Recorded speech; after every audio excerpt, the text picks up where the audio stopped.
Mga idol, simulan natin dito sa nalalapit na laban nga po ng ating pambansang kamao kontra po kay Mario Barrios ngayong July 19, 2025. Bali, mahigit 10 na lang mga idol, no? Ay marami yan nagsasabi at may mga opinion sila na si Manny Pacquiao nga po ay nakakalamang. May nagsasabi din na nakakalamang ito si Mario Barrios dahil po sa kanyang edad. So tignan muna natin mga kaibigan yung mga update, no? Sa mga hindi ho nakakaalam, no, ang magiging laban o paglalabanan po na kategory ni Pacquiao at ni Mario Barrios ay WBC welterweight title fight, no? July 19, 2025. Ang oras po niyan 8 PM Eastern Time. At ito po gaganapin sa Las Vegas, Nevada. At kung titignan niyo mga kaibigan, ilang mga eksperto ang nagsabi, no? Hati kasi yung opinion Alam naman natin kasi medyo bata ito si Barrios. Kain po sa ilang eksperto, si Mario Barrios nga doon po may kalamangan, no? Dahil sa kanyang kabataan at pagiging aktibo sa boxing, no? Si Pacquiao kasi napahinga talaga. Pero may mga nagsasabi naman na si Manny Pacquiao ay lamang na lamang po sa karanasan at determinasyon, no?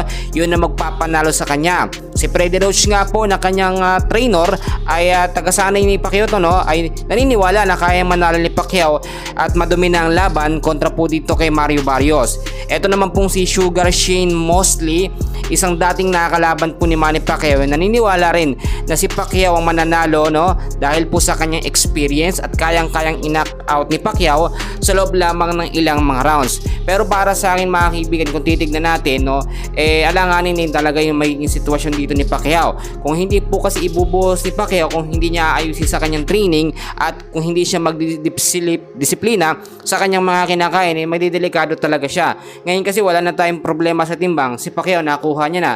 Ganyan din po si Mario Barrios. Ang kinakailangan nandito ay mapatagal or mapahaba nga po ni Manny Pacquiao ang kanyang stamina na umabot hanggang round 12. Pero yung sinasabi ng ilan na itong si Mario Barrios baka umatras daw dahil nga itong si Pacquiao, alam nyo naman talagang malakas yan, malabo hong mangyayari yon. May mga update kasi nangyayari, si Mario Barrios daw posibleng umatras sa laban at hindi matuloy. Pero alam nyo, pag umatras itong si Mario Barrios, pagpapatunay lamang na si Pacquiao ay kinakatakutan po, no?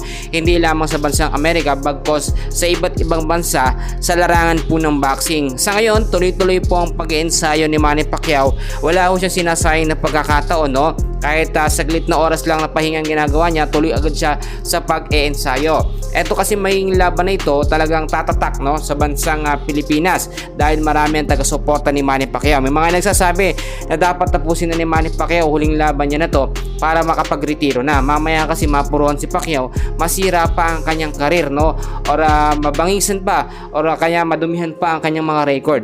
Magagayin man mga idol, yan muna ang update natin, and please huwag niyo kakalimutan na mag-like and subscribe for more boxing updates. Maraming salamat po.